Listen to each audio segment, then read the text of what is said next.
అందరికీ నమస్కారం. లాక్‌డౌన్ సందర్భంగా స్టే అట్ హ్యాపీ హోమ్‌లో ప్రతిరోజు చక్కటి సజ్జన సాంగత్యంతో, స్వాధ్యాయంతో ఎంతోమంది జ్ఞానవంతుల నిరంతర ఆత్మజ్ఞాన సందేశాలతో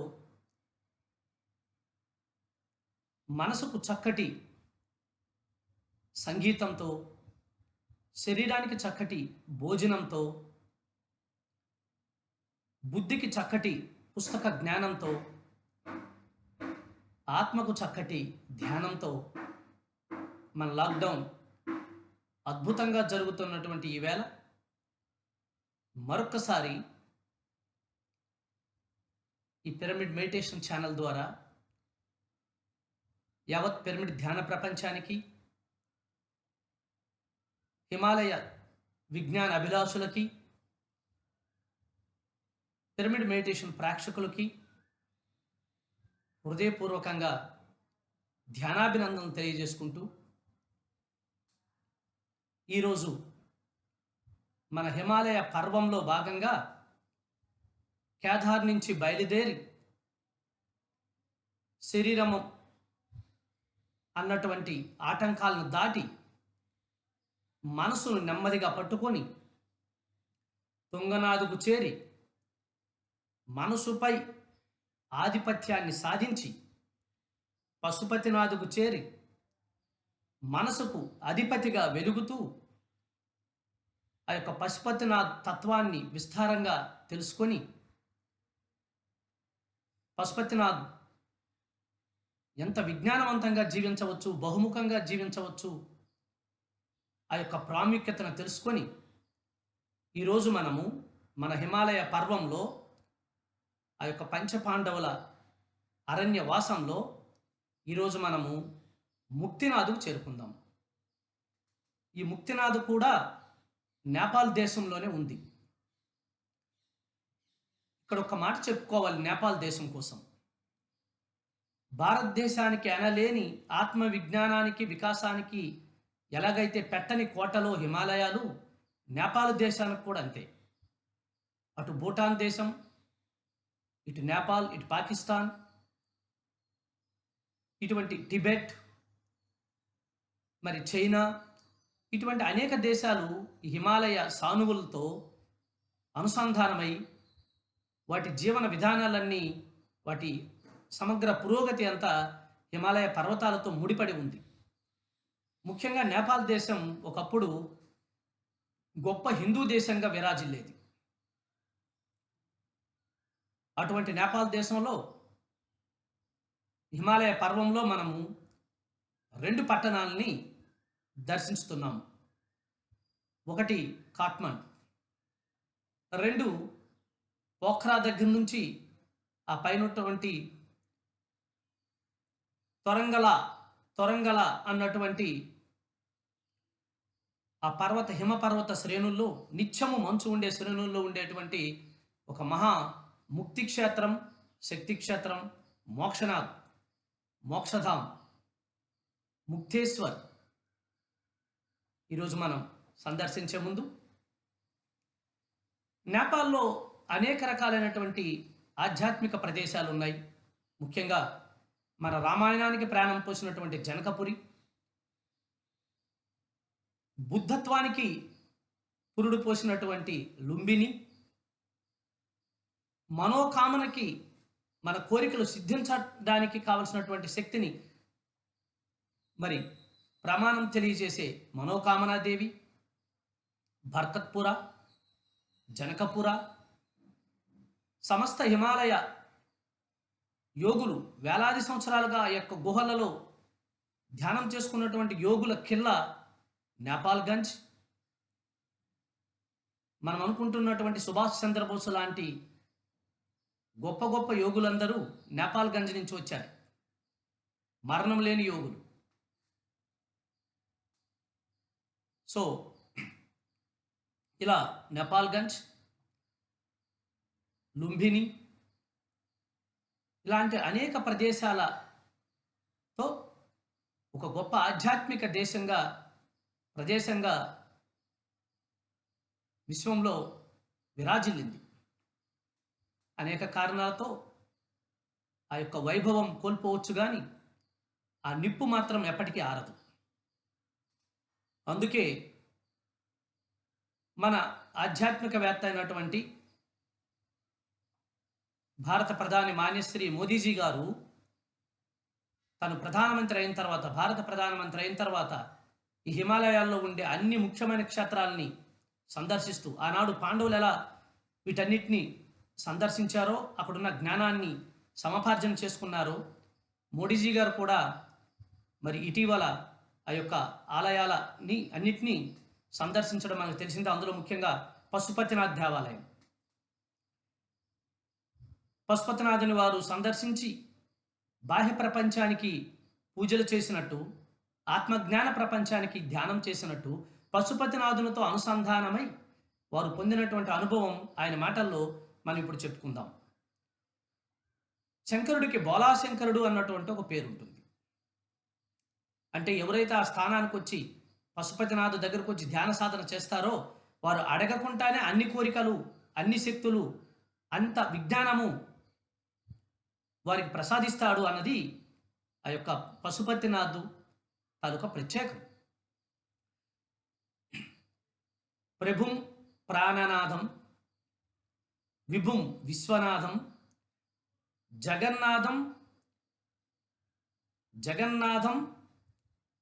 సదానంద భజం, జగన్నాథం సదానంద భజం, ప్రభుం ప్రాణనాథం, విభుం విశ్వనాథం, జగన్నాథం సదా జగదానందం అన్నటువంటి అద్భుతమైనటువంటి ఫలితాన్ని, అద్భుతమైనటువంటి అనుభవాన్ని పొందుతూ ఉండేది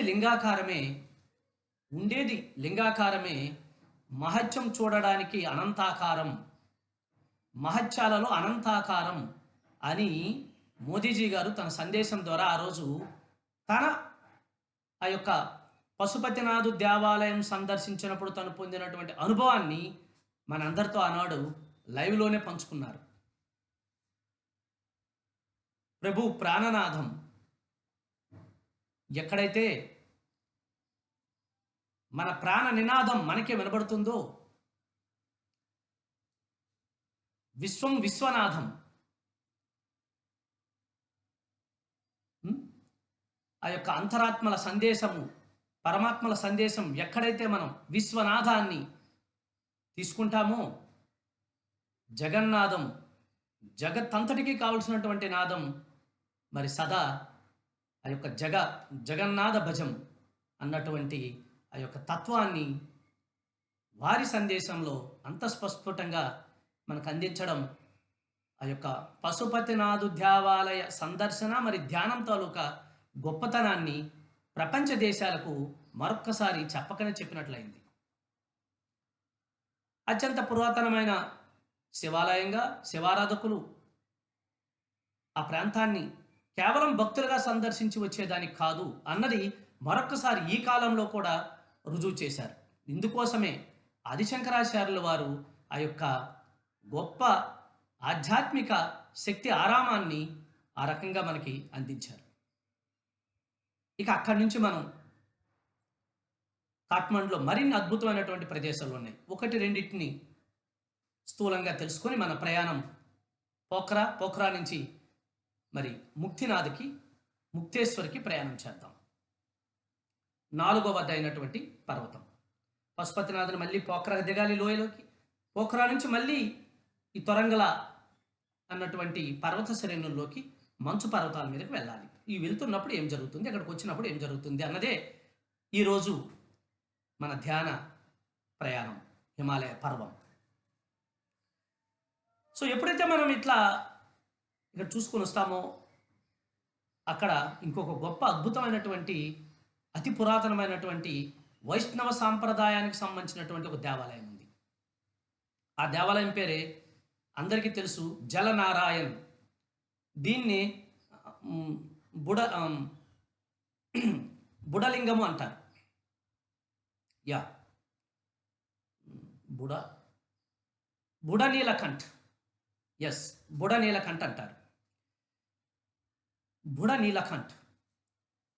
ఒక బుద్ధుడు, ఒక విష్ణువు, ఒక శివుడు కలిసి ఒక విశ్వరూప ఒక చిత్రంతో ఒక అద్భుతమైనటువంటి ఆ యొక్క శిల్ప కళారాధనని, ఒక అతి పెద్ద శిల్పాన్ని ఒక సరస్సులో చిన్న చిన్న సరస్సులో తేలియాడుతూ ఉంటుంది.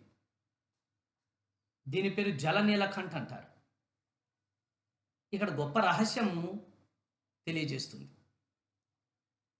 మనము మన శారీరక, మానసిక, బుద్ధిపరమైనటువంటి బరువును పూర్తిగా వదిలేసినప్పుడు మనం పశుపతినాథు అన్న స్థాయిలో ఉంటే నీటి మీద సైతం తేలగలుగుతాము అన్నటువంటి శైవ, విష్ణు, బుద్ధ జ్ఞానాన్ని అక్కడ మనం చూడొచ్చు. అది ఆశ్చర్యకరం కాదు. దాన్ని ఏదో సెన్సేషనల్ కోసం కాదు. ఒక గొప్ప బుద్ధి స్థితికి ఒక ప్రమాణమైనటువంటి ఆ యొక్క దేవాలయం నిరంతరము నీటిపైన ఆ యొక్క పెద్ద ఆ యొక్క శిల్పము తేలి ఉంటుంది. సరే, ఆ శిల్పంలో గాలి ఎక్కువ ఉందని కొంతమంది, ఎవరి వాదనలు, మహత్యాలు, ఎవరి వాళ్ళని సమర్థించుకోవడాలు నేను ఆ జోలికి పోను. కానీ ఎవరెవరి పరిభాషలో, ఎవరెవరి అవగాహనలో అది కరెక్ట్. కానీ ఒక ధ్యానికి, ఒక ఆత్మజ్ఞానికి, ఒక హిమాలయ శిఖర పరిశోధకుడికి మాత్రం అవగతమయ్యే పరమ సత్యం, ఏనాడైతే మనం శరీరము దాటి, మనసును దాటి, బుద్ధిని దాటి ఆత్మతత్వం వైపు ప్రయాణానికి సిద్ధమవుతామో, we become going to very light, very light, very light. అతి సులభంగా ఉండగలుగుతాం. ఎందుకంటే మన మీద మనసు లేదు. మనసు మీద మనం ఉన్నాం. పశుపతినాథ్ అయి ఉన్నాం అక్కడికే. అలాగే అక్కడ ఇంకొక నేపాల్ అంటేనే అందరికీ గుర్తొచ్చేది రుద్రాక్షలు. ఈ రుద్రాక్షలు హిమాలయ శ్రేణుల్లో మన ఋషికేశ్లోని ఆంధ్ర నిర్వాణ ఆశ్రమంలో ఆ యొక్క మహాత్ములు వేసినటువంటి రుద్రాక్ష చెట్టు నుంచి హిమాలయాల్లో అనేక ప్రాంతాల్లో రుద్రాక్షలు ఉన్నాయి. నేపాలే వెళ్ళి తెచ్చుకోక్కర్లేదు. కానీ నేపాల్కే ఎక్కడ లేని ఆ రుద్రాక్ష ప్రత్యేకత ఎందుకు వచ్చింది? అందులో మళ్ళీ ఏకముఖి, ద్విముఖి, త్రిముఖి, చతుర్ముఖి, పంచముఖి, అష్టముఖి, నవముఖి, దశముఖి, బహుముఖి, ఒక్కొక్క దానికి ఒక్కొక్క ప్రమాణాలు, ఒక్కొక్క రేటు. ఏకముఖి ఎంతో రేటు. మై డియర్ ఫ్రెండ్స్, రుద్రాక్షలు అంటే ముందు అర్థం తెలుసుకుంటే దాన్ని ఎలా ధరించాలో మనకు తెలుస్తుంది. అంతేగాని మన అజ్ఞానాన్ని వ్యాపారంగా చేసుకుంటున్నటువంటి ఈ పరిస్థితుల్లో రుద్రాక్షని సైతం ఆ గంగా నది జలాన్ని మీకు ఒక ప్యాకెట్ చేసి పంపిస్తాము, మీ ఇంట్లో పెట్టుకుంటే మీకు పుణ్యం వస్తుంది అన్నటువంటి ఇంత విజ్ఞానం చెందినటువంటి ఈ శాస్త్రంలో కూడా గంగానదిని మనం తప్పు పట్టట్లేదు. ఆ గంగానది ఏంటంటే ఏమిటో తెలియకుండా, రుద్రాక్ష అంటే ఏమిటో తెలియకుండా, ఆ రుద్రాక్షను ఎంత డబ్బైనా తెచ్చిపెట్టుకొని మన మెడలోనో ఇంట్లోనే పెట్టుకుంటే అన్ని శుభాలు జరుగుతాయన్న ఆ విశ్వాసము కొంత ఆనందపడుతూ ఆ విశ్వాసాన్ని అవిశ్వాసంగా మార్చుకుంటున్నటువంటి ఈ కాలంలో ఆ విశ్వాసాన్ని, ఆ విజ్ఞానాన్ని మరింత అజ్ఞానం వైపు తీసుకెళ్తున్నటువంటి ఈ పరిస్థితుల్లో హెచ్చరించక తప్పదు. ఇది ఎవరిని విమర్శించడానికి కాదు. ఏమిటి రుద్రాక్ష ధారణ? ఇప్పుడు అన్ని చోట్ల దొరుకుతున్నాయి రుద్రాక్షలు. మళ్ళీ అందరూ ఒరిజినల్, డూప్లికేటు, కేటు, డూప్లికేటు, ఏది ఒరిజినల్ తెలియదు. ఎక్కడైనా ఆ షాప్లో తీసుకుంటే వాళ్ళు ఒరిజినల్ సర్టిఫికేట్ కూడా ఇస్తున్నారని, దానివల్ల అమాంతం దాని ఖరీదు ఎంతో ఎక్కువ ఉంటుంది. ఇది ఎక్కడికో పోతుంది అజ్ఞానం అంతా. సకల సృష్టిలో సకల చెట్లు వాటి తాలూకు ఉత్పత్తులని ప్రపంచానికి, మానవాళికి ఉచితంగానే ఇస్తున్నాయి. గంగాజలము అందరికీ ఉచితంగానే వస్తుంది. దానిని మళ్ళీ మంత్రించిన గంగాజలాన్ని మంత్రించిన గంగాజలం, రుద్రాక్షని పశుపతినాథుడి దగ్గర తీసుకెళ్లి మంత్రించిన రుద్రాక్ష అని పెట్టి మనలో ఉన్నటువంటి అజ్ఞానాన్ని వ్యాపారం చేసుకునేటువంటి ఇటువంటి అజ్ఞానం. అందుకే నేను చెప్పాను, హిమాలయాల్లో ఎంత జ్ఞానం ఉందో అంత అజ్ఞానం ఉంది, ఎంత సత్యం ఉందో అంత అసత్యము ఉంది. వెళ్ళే వాళ్ళ స్థితిని బట్టి, అవగాహన చేసుకునే వాళ్ళ పరిస్థితిని బట్టి అర్థమవుతుంది. ఒకసారి మనం పశుపతినాథు దగ్గరికి వెళ్ళి పశుపతినాథుతో అనుసంధానమైన తర్వాత, మన మనసు మీద మనం ఆధిపత్యం వహించిన తర్వాత, ఇంకా నీకు రుద్రాక్ష రాకుంటా ఎలా ఉంటుంది, నీ దగ్గర లేకుంటా ఎలా ఉంటుంది? రుద్రుడు అంటే శివుడు కదా, రుద్రనాథుడు. పశుపతినాథుడికి ఉన్నటువంటి ఇంకొక పేరే రుద్రనాథ్. ఎప్పుడైతే ఆ రుద్రుడు రుద్రనాథ్ తాలూకా అక్షి కన్ను, రుద్రుడికి ఉన్న కన్ను ఈ కళ్ళు కాదు, ఈ కన్ను మూడో కన్ను. ఎవరైతే ధ్యాన సాధనతో మనసు లాంటి పశువుకి అధిపతి అయిన తర్వాత, పశుపతి అయిపోయిన తర్వాతను, అర్ధనారీశ్వరుడు అయిన తర్వాతను, త్రిశూలధారి అయిన తర్వాతను, నాగాభరణాన్నే, అతి కాలకూట విషంతో ఉన్నటువంటి సర్పాన్నే ఒక ఆభరణంగా మార్చుకున్న తర్వాతను, భూత ప్రేత పిచాచులను గణనాథులుగా మార్చుకున్న తర్వాతను, సర్వం తానే అని తెలుసుకున్నప్పుడు, నిత్యము చిత్తవృత్తి నిరోధంలో ఉన్నప్పుడు, లయకారుడైనప్పుడు, తాను ఉన్నటువంటి అతి ముఖ్యమైనటువంటి అద్భుతమైనటువంటి ఈ యొక్క దివ్య నేత్రమే రుద్ర అక్షము, శివుడి కన్ను. ఇది ఏకముఖి, బహుముఖి, విశ్వముఖి. విశ్వమంతా చూడొచ్చు, త్రిలోక సంచారి కావచ్చు, త్రిశూలధారి కావచ్చు. కళ్ళు మూసుకుంటే సకల లోకాలని చూడవచ్చు. లీలా వినోదంగా, కష్ట నష్టాలు కాదు, సదానందంలో ప్రభుం ప్రాణనాదంగా, విభుం విశ్వనాథంగా, జగన్నాథం సదానంద భజరే, జగన్నాథం సదానంద భజరే. ఎప్పుడైతే నేను ఈ శరీరం కాదు, ఈ మనసు కాదు, ఈ బుద్ధి కాదు, నేను కాదు, నాది కాదు, ఈ అన్నిటికీ మించినటువంటి నేను ఒక ఆత్మలింగాకారుడిని, దీనికి ఆకారం లేదు, నామము లేదు, పేరు లేదు అని తెలుసుకుంటాడో ఆ మనిషికి ఉన్నటువంటి అక్షమే రుద్రాక్షము. దాన్ని సాధించాలి మనం. నేపాల్, కాట్మాండెల్లి కానీ అక్కడున్న ఆ చెట్లకు ఇచ్చినటువంటి ఆ రుద్రాక్ష మాలలను, ప్రమాణాలను తెచ్చుకొని మన మెడల్లో వేసుకొని వాటిని పూజించి వాటితో మరింత అజ్ఞానం వైపు వెళ్ళడం, వాటిని గౌరవించడం మన బాధ్యత, వాటిని కాపాడడం మన బాధ్యత. రుద్రాక్షల కోసం ఆ చెట్లను నరికి రుద్రాక్షలతో ఉన్నటువంటి అజ్ఞానంతో మనం మరింత మురిసిపోతుంటే ఒక బొమ్మకి ఒక మనిషికి ఉన్న తేడా ఏమీ లేదు. సో మై డియర్ ఫ్రెండ్స్, రుద్రాక్షధారులైనటువంటి పిరమిడ్ మాస్టర్లందరూ, త్రినేత్రధారులైనటువంటి యోగులందరూ ఏ రుద్రాక్షలు ధరించరే? నిమ్కలోరి బాబాకి ఏ రుద్రాక్ష లేదే?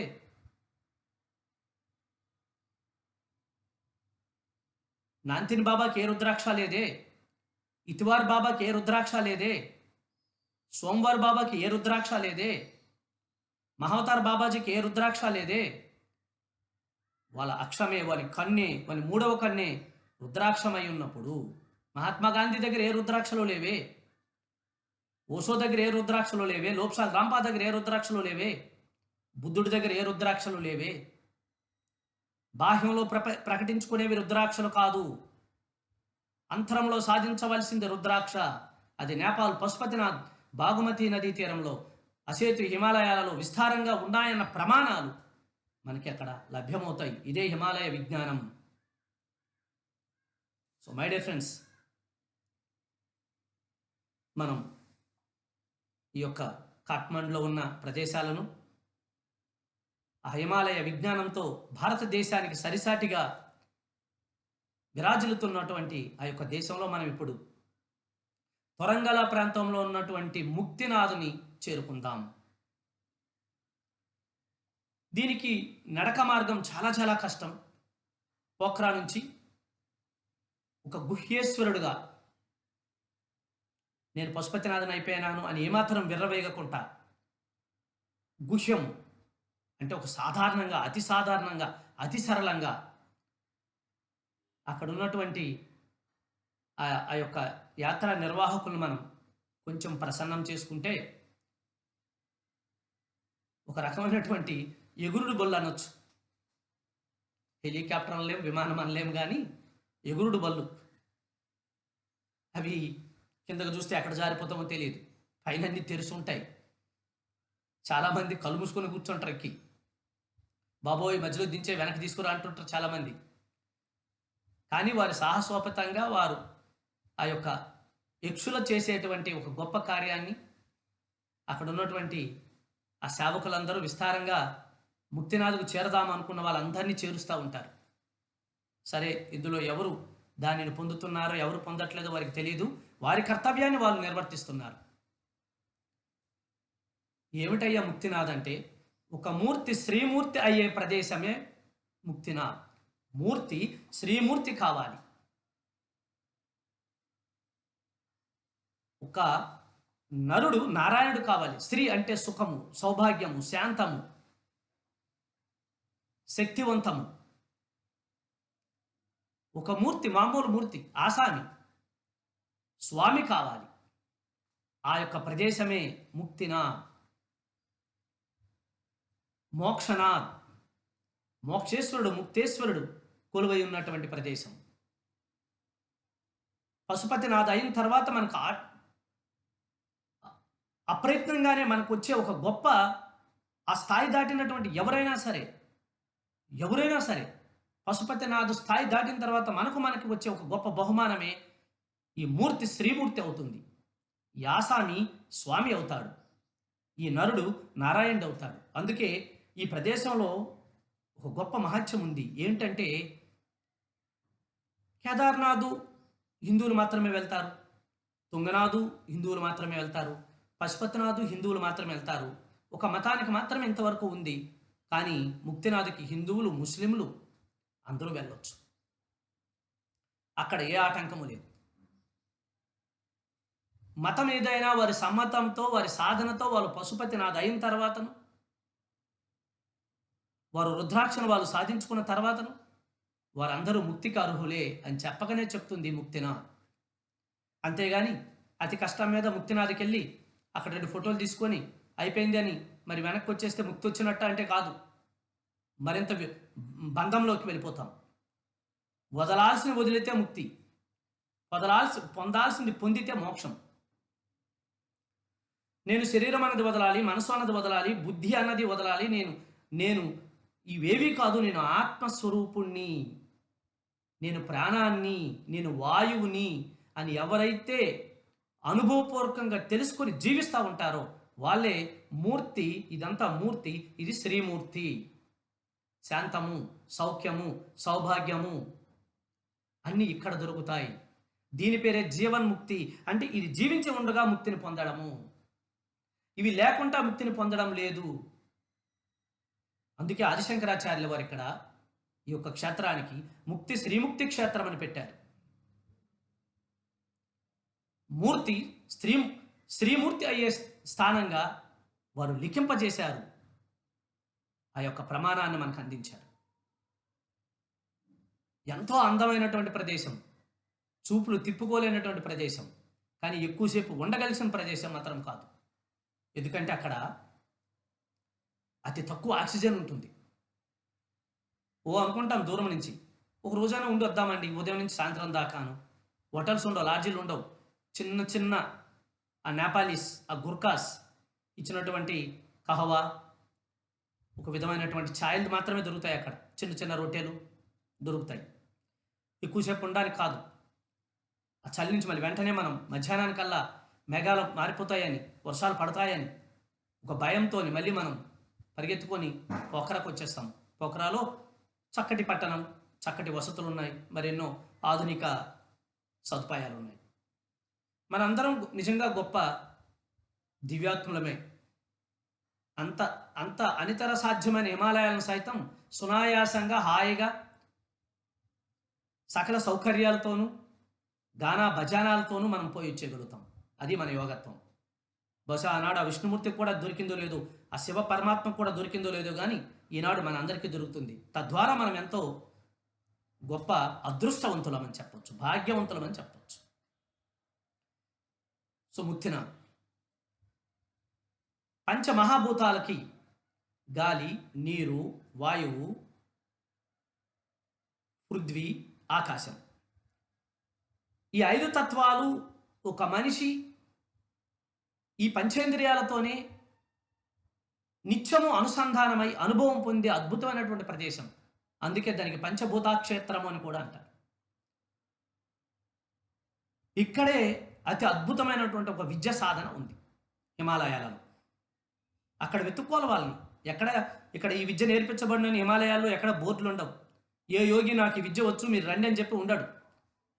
ఎవరైతే ఆ స్థాయికి ఎదుగుతారో వాళ్ళు మాత్రమే అన్వేషించే విద్య ఏమిటంటే ఈ పంచభూత ఏకీకరణ, పంచభూత విచ్చీకరణ. ఆనాటి నుంచి ఈనాటి వరకు ఎంతోమంది యోగులు ఈ విద్యను అభ్యసించారు. ఇది అద్భుతమైనటువంటి ఆత్మ విద్య. హఠయోగము, ఈ హఠయోగాన్ని దాటి ఉంటుంది ఇంక ఇది. ఒక మాటలో చెప్పాలంటే హఠయోగం అంటే గాలినో నీటిలోనో భూమిలోనో వాయువులోనో అగ్నిలోనో మనల్ని మనం పూర్తిగా బంధించడం కొన్ని గంటల పాటు. ఇలాంటి యోగులు ఇంతమంది ఉన్నారు. గణపతి సచ్చిదానంద స్వామీజీ వారు అగ్ని హఠయోగి. వారు అగ్నిలో పెడితే కొన్ని గంటల పాటు అగ్నిలో ఉండగలుగుతారు. ఎంతోమంది మన పైలట్ బాబా లాంటి వారు నీటిలోను, గాలిలోను, నీటి మడుగులోను, గాలిని బంధించినటువంటి పెట్టెలోను 18 రోజుల పాటు ఉన్నారు. హఠయోగం. జపాన్లో వారు ప్రదర్శన ఇచ్చినప్పుడు డాక్టర్లందరూ ఈ మనిషి చచ్చిపోయినాడు ఇంకా తీసేయచ్చు అన్నారు. తర్వాత ఆయన ఎవడరా నేను చచ్చిపోయాను అన్నాడు అని చెప్పి లేచి కూర్చున్నాడు మహాయోగి పైలట్ బాబా. ఇది నేను నాది ఉంటే సాధ్యపడదు. పశుపతి నాది అయిన తర్వాత ఈ మూర్తి శ్రీమూర్తిగా ఎవరైతే అవుతారో, మోక్షానికి అర్హత పొందే సాధనలో ఎవరైతే ఆ స్థితిలో ఉంటారో వారికి మాత్రమే సాధ్యమయ్యే అద్భుతమైనటువంటి ఈ యొక్క పంచభూత ఏకీకరణ విద్య, పంచభూత విచ్చీకరణ విద్య ఇక్కడ మాత్రమే దొరుకుతుంది.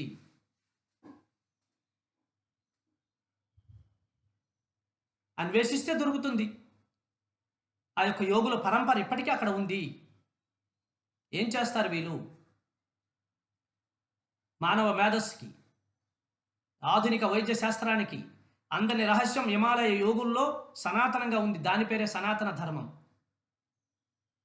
ఒక షిరిడి సాయిబాబా వరకు ఉండేది. తన పేగులు తను తీసుకొని శుభ్రపరిచి మళ్ళీ పెట్టుకునేటోడని. కథ కాదు ఇది. గొప్ప యోగం, సనాతన ధర్మం. హిమాలయాలలో మనం నాగ్బేరి నుంచి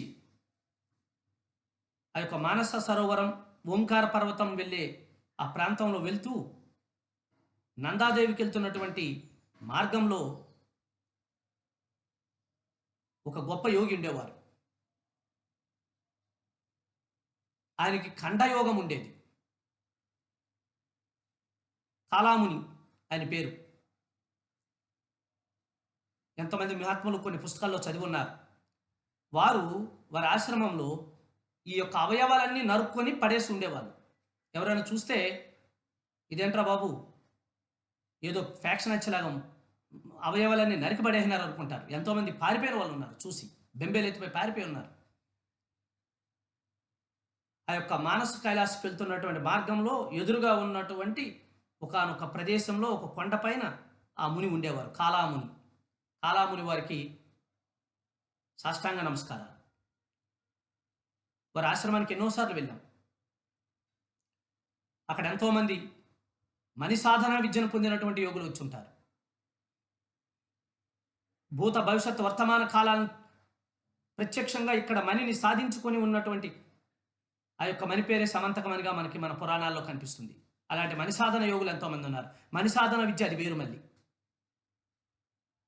ఒక సర్పానికి, ఒక ఏనుగుకి, ఒక మనిషికి మాత్రమే సాధ్యమయ్యే విద్య మణి సాధన విద్య. గజముక్త, మానవముక్త, సర్పముక్త అని పేర్లు.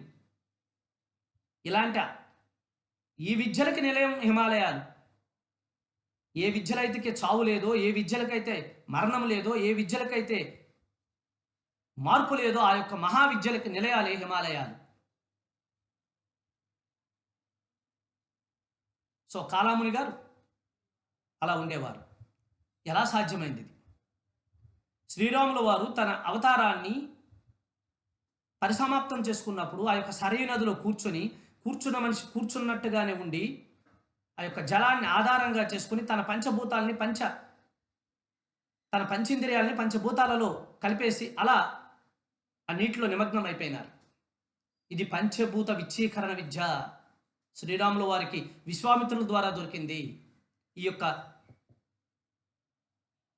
ముక్తేశ్వర ప్రాంతంలో దొరికే అద్భుతమైనటువంటి హిమాలయాల్లో, ఈ సానువులలో అనేక ఆశ్రమాలలో, అనేక ప్రాంతాల్లో, ఒక్కొక్క ప్రాంతంలో కొన్ని విద్యలు దాన్ని సాధించే యోగులు ఆయా ప్రాంతాల్లోనే దొరుకుతారు. మనం నందాదేవి వెళ్తే శివన యోగులు దొరుకుతారు. చెమోలి వెళ్తే కస్తూరి యోగులు దొరుకుతారు. ఇలా 18 రకాల విద్యలకి, నాశనము లేని విద్యలకి పెట్టింది పేరు హిమాలయాలు. అవేవో కేవలం పర్యాటక ప్రదేశాలు కాదు మిత్రులారా. అక్కడి నుంచి మనం అలా ఎంతోమంది ఉన్నారు. ఇక వాళ్ళ కోసం చెప్తే సంవత్సరాలు సరిపోతుంది మనకి. అటువంటి మహాత్ముల గురించి మనం ఈ లాక్డౌన్లో చెప్పుకోవడం, ఆ రోజుల్లో నేను పత్రిజీ ఆజ్ఞతో అవన్నీ తిరగడం, ఆ తిరుగులాట్లో వీళ్ళందరి కోసం వినడము, కొంతమందిని కనులారా చూడడము, కలవడము, మాట్లాడడం, ఈరోజు మీ అందరితో పంచుకునే భాగ్యం. ఇదంతా చూస్తుంటే గొప్ప లీలా వినోదంగా ఉంది. ఎందుకు వెళ్ళానో నాకే తెలియదు, ఎవరిని కలవాలో తెలియదు, ఎందుకు కలిశానో తెలియదు. ఒక భట్కోట్ మహారాజ్ మహావతార్ బాబాజీకి వారసుడు అని, మహావతార్ బాబాజీ అవతారమే సాక్షాత్తు ఇప్పుడు హిమాలయాల్లో ఈ యొక్క రూపంలో శ్రీమూర్తిగా సంచరిస్తుంది అని అందరూ నమ్మే భట్కోటి బాబాతో సహవాసం, వారితో ఆ స్నేహం ఏర్పడడానికి వేదానంద బాబాజీ గారు అందించిన సహకారం ఏమని చెప్పను. హిమాలయ పర్వతాలు ఇటువంటి యోగులకు కోట్లు లేవు వాళ్ళ దగ్గర. కానీ ఒకటి మాత్రం ఉంది, ముక్తిని పొందే, మోక్షాన్ని సాధించే మూర్తి, శ్రీమూర్తి అయ్యే, నరుడు నారాయణుడు అయ్యే మహావిజ్ఞానానికి ఆ యొక్క ప్రాంతాలు మరి విరాజిల్లుతూ ఉంటాయి. మనందరినీ సదా ఆహ్వానిస్తూ ఉంటాయి. సో ముక్తినాథులో మనం ఉన్నాం. ముక్తినాథ్ కోసం చెప్తుంటే నాకు పరవశం చెందుతున్నాను, ఒళ్ళంతా పులకరిస్తుంది, నా ఆత్మ ఆనందంతో తాండవిస్తుంది, నాకు ఆనంద బాష్పాలు వస్తున్నాయి. ఎందుకంటే పిరమిడ్ మాస్టర్లు, సకల ఆధ్యాత్మిక సాధకులు, యోగుల ప్రయాణము ఈ ఒక్క స్థితికే, ఇటువంటి స్థితిలో రమించడానికే. ఈ స్థితి రాని ఆధ్యాత్మికత కాదు. ఈ యొక్క అద్భుతమైన భాగ్యాన్ని పొందని జీవితమే కాదని నేను చెప్తాను. రుచి చూడండి, ఎంత అద్భుతమో, ఎంత మధురమో.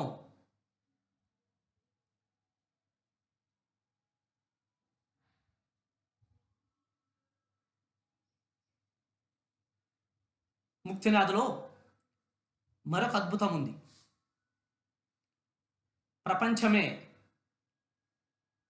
యావత్ ప్రపంచమే, ఈ భూమండలమే ఆశ్చర్యం పొందే ఆ యొక్క గొప్ప బుద్ధిని, విజ్ఞానాన్ని సాధనతో పొంది ఇక్కడ చేయడానికి లేదు. గౌతమ బుద్ధుల వారు ఆల్రెడీ బుద్ధిని ప్రసాదించారు. ఆ యొక్క పరమేశ్వరుడు అనాదిగా ఇక్కడ ఇటువంటి శక్తి క్షేత్రాలని, ఇటువంటి ముక్తి క్షేత్రాలని వెన్నిటిను వెలసి ఉన్నాడు, అంతా తానై, బోలాశంకరుడై. కానీ మనం మరి ముక్తితో పాటు పొందినటువంటి బుద్ధిని ఈ ప్రపంచానికి చూపించాలి అన్నటువంటి ఒక గొప్ప బుద్ధయోగి, ఒక బుద్ధుని తర్వాత బుద్ధుడు అంతటి వాడు శ్రీ పద్మసంభవుడు ధ్యానం చేసుకున్నటువంటి ప్రదేశమే ముక్తినాథ్. ఈనాడు మనం ఆధ్యాత్మిక జగత్తుకే ఒక నారుమడిలా సంపూర్ణమైన బుద్ధితో చక్కటి ఆధ్యాత్మిక దేశంగా విరాజిల్లుతున్నటువంటి భారతదేశానికి పొరుగునే ఉన్నటువంటి మరొక చిన్న దేశమే భూటాన్. సంపూర్ణమైనటువంటి ఆధ్యాత్మిక దేశం.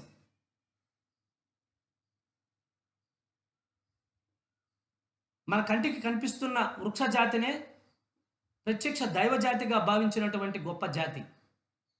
అంత బుద్ధి ఉంది.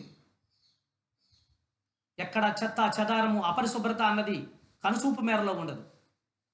లోభము, మోహము, క్రోధము, మదము, మాత్సర్యము ఇత్యాది గుణాలు వెనికినా కనిపించవు.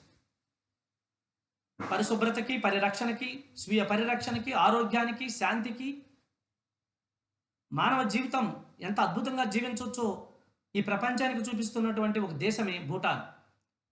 అది ఎలా ఏర్పడింది అనుకుంటారు? ముక్తినాథులో ధ్యాన సాధనతో తాను పొందినటువంటి బుద్ధి అన్న సిద్ధితో ఈ యొక్క పద్మసంభవుడు గురు రింపోంచా మనం ఈ బుద్ధితో ఏదైనా ఒకటి ఈ ప్రపంచానికి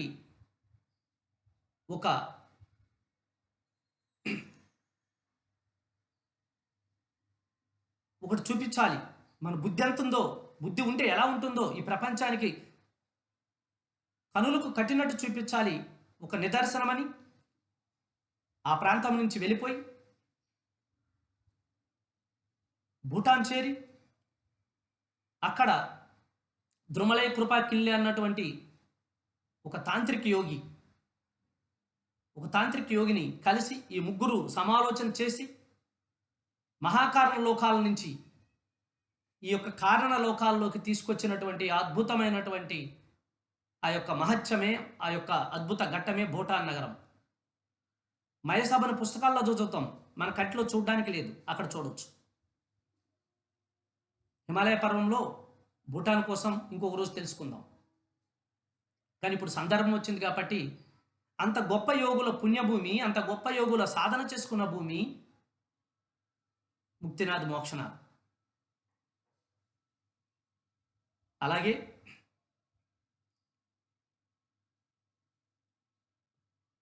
ఇదొక హిమాలయాలన్నీ ఎక్కువ భాగము శైవ ఆరాధనతో నిండబడి ఉంటాయి. ఆ విషయం మనకు తెలుసు. కానీ ముక్తినాథ్కి వచ్చేటప్పటికి ఇది ఒక విష్ణు ఆలయంగా కూడా భావిస్తారు. ఈ ప్రాంతంలో ఉన్నటువంటి నదులలో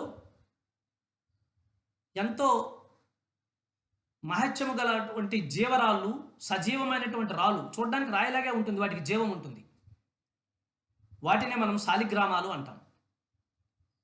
విస్తారమైనటువంటి శాలిగ్రామాలు, చిన్నవి పెద్దవి, పెద్ద పెద్ద శాలిగ్రామాలు విస్తారంగా లభించే చోటు కూడా ఈ యొక్క ముక్తినాథే.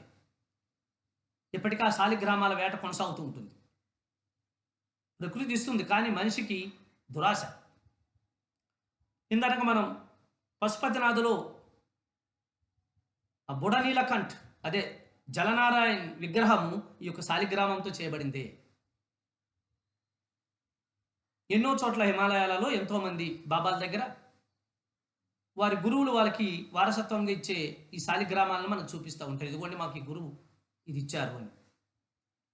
ఏమిటంటే వీటిని ఆధారంగా చేసుకుని మా సాధన మేము చేస్తాం, ఇవి మా దగ్గర ఉంటే మా గురువు మా దగ్గర ఉన్నట్టే అన్న విశ్వాసము పాదుకొలపడానికి ఒక వస్తువు, ఒక మూలము మనకి అందించబడుతుంది. అటువంటి గొప్ప శాలిగ్రామాలు ముఖ్యంగా మనం కొన్ని చోట్ల చూడొచ్చు. ఈ ముక్తినాథ్కి తో అనుసంధానమైనటువంటి ప్రధానమైన శాలిగ్రామాల కలవి మన శ్రీరంగం, ఎంతోమంది వినుంటారు. అలాగే శ్రీవైకుంఠం, తిరుమల, అలాగే తోట్పాడు, అలాగే అతి ముఖ్యమైనటువంటి పుష్కర్ అండ్ బద్రీనాథ్. ఇవి కూడా శాలిగ్రామాలతో ఈ యొక్క ప్రపంచాన్ని, ప్రజల్ని ఆధ్యాత్మిక మార్గం వైపు నడిపించడానికి ఏర్పడినటువంటి గొప్ప ఆధ్యాత్మిక ఆరామాలని నేను ప్రత్యేకంగా చెప్పక్కర్లేదు. ఇన్ని అద్భుతమైనటువంటి విశేషాలతో అక్కడికి వెళ్ళిన తర్వాత ఒక ముక్తినాథ్‌ను పొందిన తర్వాతను తన జీవితం ఎలా ఉంటుంది? మీరే చెప్పండి. అందుకు ఆ ప్రదేశం నిర్దేశించబడింది. అందుకు ఆ ప్రదేశం నిర్దేశించబడింది. So, my dear friends, Muktinath గురించి ఎంతో విశేషంగా మనం ముక్తినాథ్ 4వ శిఖరం పైనటువంటి ఆ శిఖర సందేశాన్ని మనం అనుభవిస్తున్నాము.